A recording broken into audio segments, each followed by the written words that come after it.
रूस और यूक्रेन के जारी तनाव के बीच एक बार फिर दोनों देश शांति वार्ता की तैयारी कर रहे हैं। यूक्रेन की ओर से जारी बयान में कहा गया है कि वे सोमवार को इस्तांबुल में रूस के साथ सीधी शांति वार्ता फिर से शुरू करने को तैयार हैं।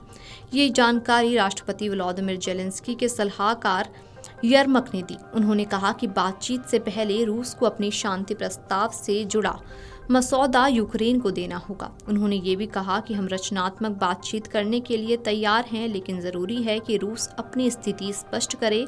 अभी 4 दिन हैं, जो कि दस्तावेज भेजने के लिए पर्याप्त समय है। बता दें कि यूक्रेन और उसके यूरोपीय सहयोगी लंबे समय से रूस पर शांति वार्ता में देरी करने का आरोप लगा रहे हैं, जबकि रूस युद्ध में अपनी सेना की बढ़त लेने की कोशिश करता दिख रहा है।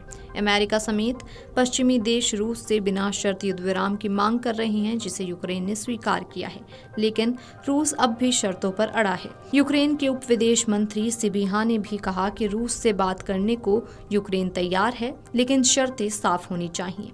उन्होंने कहा कि हम इस साल युद्ध खत्म करना चाहते हैं, चाहे वो 30, 50 या 100 दिनों का युद्ध विराम हो। हालांकि तुर्की के विदेश मंत्री हाकान फिदान के साथ सिबिहा ने कीव में साझा प्रेस कॉन्फ्रेंस की और संकेत दिया कि भविष्य में जेलेंस्की और पुतिन के बीच बैठक संभव है, जिसमें अमेरिका के राष्ट्रपति डोनाल्ड ट्रंप भी शामिल हो सकते हैं। वहीं क्रेमलिन के प्रवक्ता दिमित्री पेस्कोव ने पुष्टि की कि रूस की टीम 2 जून को इस्तांबुल में दूसरे दौर की बातचीत के लिए तैयार है। रूस के विदेश मंत्री सर्गेई लावरोव ने भी यूक्रेन को इस तारीख पर सीधी वार्ता का निमंत्रण दिया है।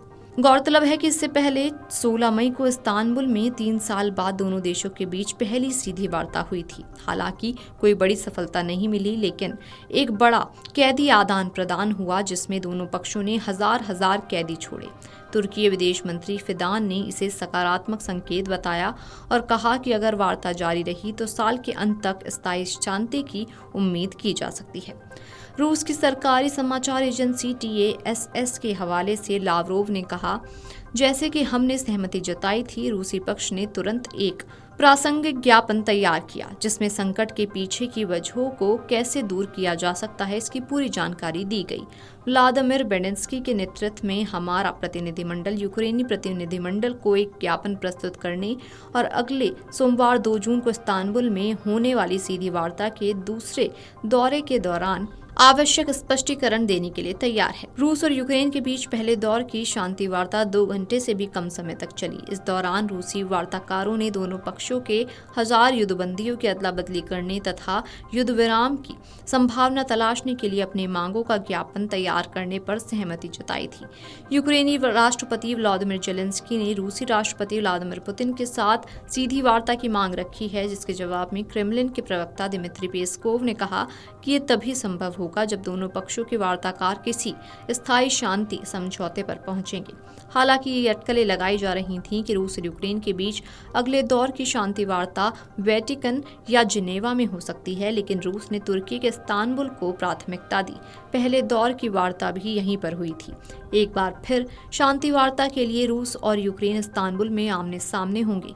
इसको लेकर यूक्रेन की ओर से जारी बयान में बताया गया कि वे सोमवार को इस्तांबुल में रूस से सीधी शांति वार्ता को तैयार हैं, लेकिन वार्ता से पहले रूस को अपनी शांति योजना का मसौदा देना होगा। अमेरिका की अगुवाई में संघर्ष विराम और शांति वार्ता के लिए कई महीने की कोशिशों के बावजूद इसका कोई ठोस परिणाम नहीं निकल सका है। रूस और यूक्रेन के प्रतिनिधियों के इस महीने तुर्की में हुए पहले सीधे संवाद के बाद केवल एक समझौता बंदी अदला बदली का हुआ, लेकिन वार्ता में कोई महत्वपूर्ण सफलता नहीं मिली थी।